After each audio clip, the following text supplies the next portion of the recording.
Welcome back to Streamline Entertainment. I came across a article by the Manchester Evening News, and I've read something, and this was on 8:20 on the 16th of July 2024, last year.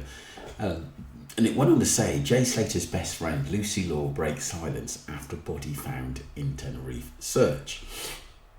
And so there's Lucy and Jay there. And it goes on to say the best friend of Jay Slater has described him as the happiest person in the room after a body was found in the search for the missing teenager in Tenerife.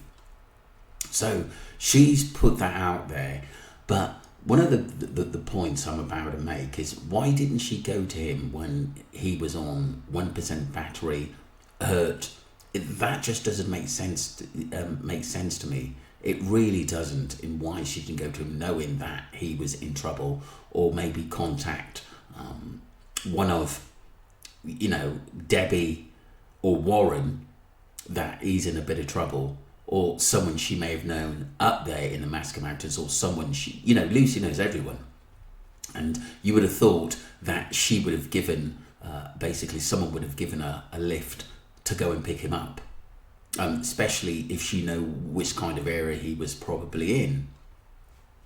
So it goes on to say the best friend of Jay Slater described him as the happiest person in the room after a body was found in the search for the missing teenager in Tenerife. Lucy Law, 18, was on holiday with Jay on the Spanish island when he disappeared on the 17th of June. The pair had travelled to Tenerife with another pal, Brad Hargreaves, 19, to attend a music festival. But I always thought Lucy was already out there, and that Jay travelled maybe with one other and Brad Hargreaves. Lucy previously told the Manchester Evening News how she was the last person to speak to Jay before he vanished, following a rave in Playa de las Americas. The 19-year-old from Lancashire had travelled more than 30 km north to a remote Airbnb in the village of Malta before leaving on foot in the rural Park di Tenno. It then goes on to say, around 8:30 a.m. on the morning of his disappearance, Jay called Lucy to say he was in the middle of nowhere and was trying to get home with no water and 1% on his phone battery. This was the last anyone heard from him. So it's just unbelievable that she didn't or go up there to help him, knowing that he was in a bad situation at that time. That never actually made sense to me. And his phone apparently found on a beach as well, which was quite bizarre. I always said I don't think he was ever controlling his phone at that time. But isn't it funny how this narrative was already set in place in the very, very early days and put out there for people to believe? Now, Lucy has paid tribute to a friend after a body was discovered in the Masca area yesterday, July the 16th, although formal identification is yet to take place. The Civil Guard believe it to be that of Jay. We must remember as well, the parents were never allowed to see the body, and Warren did mention a scar on Jay's leg, which he couldn't confirm. According to the Express, Lucy said, "Honestly, I'm lost for words. Always the happiest and most smiley person in the room. You was one of a kind, Jay, and you'll be missed more than you know. I'm sure you'll have your dancing shoes polished and ready waiting for us all. We all love you, buddy. Fly high." So she said all this, which is good to see. But like I said, some nice things about Jay.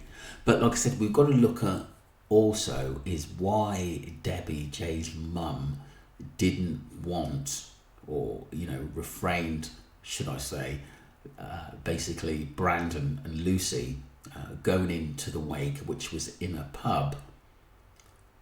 Is it because a lot of people who were on Jay's and the family side but might have questioned Lucy and Brandon, and with the drinks flowing there could have been some serious altercations in there?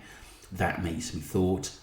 And you could tell by Brandon's and Lucy's face, at that funeral, they felt uncomfortable and as though they weren't invited, but they had to turn up to save face. That's what I got from that. A YouTuber covered it wonderfully, and I think that's a true point where they felt sheepish.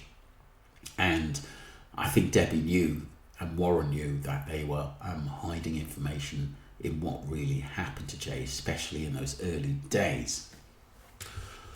So the news goes on to, the Manchester Evening News goes on to say, on Sunday, before the body was discovered, Jay's mum, Debbie Duncan, released a heartbreaking statement describing her son as a popular boy and is loved by everyone. She said, "We cannot put it into words, the headache we are suffering as a family. Jay, a typical young man who loves life with a bright future ahead of him, this month will mark an end of his 3-year apprenticeship with the world at his feet. He is loved by everyone and has a close bond with his family and many, many friends. Yesterday, the Civil Guard revealed the body had been discovered that morning, and an autopsy will now take place to determine the suspected cause of death and formally ID the person." In a statement, police said after 29 constant days of searching, a lifeless body of a young man has been found in the Masca area. Given the complexity of the case, the discovery has been possible thanks to the tireless and discreet search carried out by the Civil Guard over these 29 days in which the natural space was preserved. Everything is pointing to the body being that of the young British man who disappeared on June the 17th, pending a full identification. Initial inquiries are pointing to him having suffered an accident fall in the area where he was found. Another statement from the force added officers of the Civil Guard belonging to the Mountain Rescue and Intervention Group, GREIM, have located this morning the dead body of a young man in the area of Masca belonging to municipality of Buena Vista del Norte.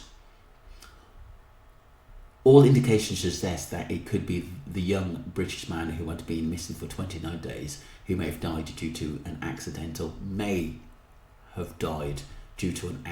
fall in the rough, inaccessible area where he was found. And this is what we've got, all indications in May.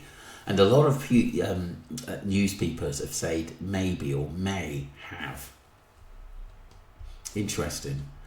Thanks to the unceasing and constant searches carried out by the different units of the Civil Guard, in which is not stopped to look for this young man.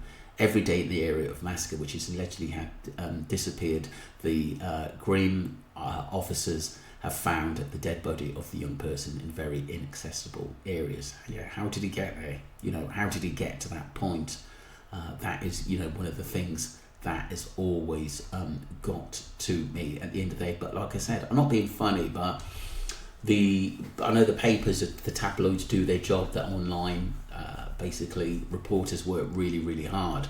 But it does make you think that the Guardia Civil are made out to be sort of heroes in this case of Jay Slater, where I think it was very, very lackadaisical in the early days. Why wasn't the B&B basically cordoned off and searched straight away?